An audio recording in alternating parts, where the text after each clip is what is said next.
Hola, avui us llegiré un petit relat del Josep Iborra, que és un autor valencià nascut l'any 1929 i que va morir l'any 2011, que potser és més conegut pels seus assajos i tesis doctorals sobre Joan Fuster, a qui li unia una gran amistat, era crític literari, però bé, jo us explicaré una miqueta ràpidament com vaig arribar a aquest autor. Fa poc, navegant pel blog del seu fill, de l'Enric Iborra, és un blog de literatura, la Serp Blanca, que ja segueixo fa un temps, doncs vaig descobrir aquest breviari del bizantí, que va ser publicat l'any 2007, val?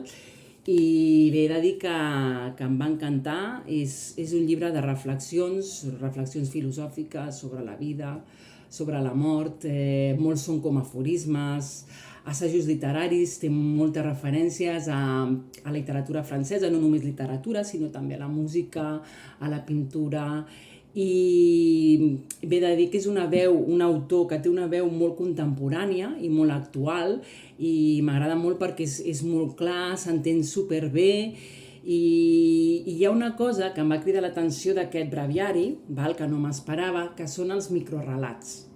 Entremig de les reflexions, que són inflexions. De fet, té un llibre anterior del 2004, crec, que es diu Inflexions, que també són reflexions i assajos. Té una veu molt íntima, sense explicar tampoc res personal, però té com una veu molt íntima. I dintre d'aquesta veu estan aquests microrelats narratius, llavors em va cridar molt l'atenció. De fet, he agafat un altre seu que es diu Paràboles i prou, que són contes, que va publicar l'any 1955, quan només tenia 26 anys. Avui llegiré el microrelat del breviari del bizantí per no estendre'm massa, perquè els contes s'estenen més i per no estendre'm massa en la lectura, llegiré aquest microrelat. Aquests microrelats tenen un punt surrealista, alguns com futuristes. És una veu que sorprèn, no? Perquè d'una persona nascuda l'any 29 no t'ho esperes, no? I bé, m'han agradat moltíssim. Avui llegiré no m'allargo més, un que està a la pàgina 182, no tenen títols perquè són reflexions i microrelats que no estan ni numerats ni datats, i aquest diu així. Aquest m'ha recordat una miqueta, aquest que llegiré, amb un relat que té del Sherwood Anderson, que és un autor de principis finals del 19 i principis del 20, nord-americà, que té un relat que es diu Certes coses perduren, i m'ha recordat una miqueta aquest, perquè és l'escriptor que no aconsegueix mai escriure la seva obra, però aquest és molt curtet, us el llegeixo. Diu, era un escriptor excepcional. Quan es posava a escriure ho feia, en això s'assemblava a altres, sense saber què vindria després del punt en què es trobava.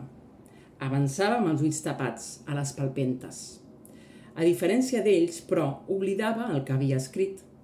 Com a autor, es trobava sempre situat en el grau 0, res darrere d'ell i res davant. Però seguia escrivint a mesura que seguia caminant.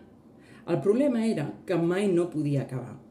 Si no sabia com havia començat, si ignorava el que havia seguit, no tenia la possibilitat d'arribar a un final. Vivia, doncs, en una permanent successió de pensaments, d'esdeveniments, de paraules, sempre cap endavant, però sense memòria del que havia anat fixant per escrit. De vegades s'aturava i llegia el munt de fulls que havia fabricat. Aleshores esdevenia només un pur lector i comprovava que tot estava lligat bastant coherentment. S'hi apassionava, com si fos el primer lector de la seva obra. Quan es posava de nou a escriure, la lectura anterior s'havia esborrat i tornava a ser només autor, mogut endavant per les invencions que se li presentaven. Condemnat a perpetuïtat a escriure un llibre que mai no podia tenir un final.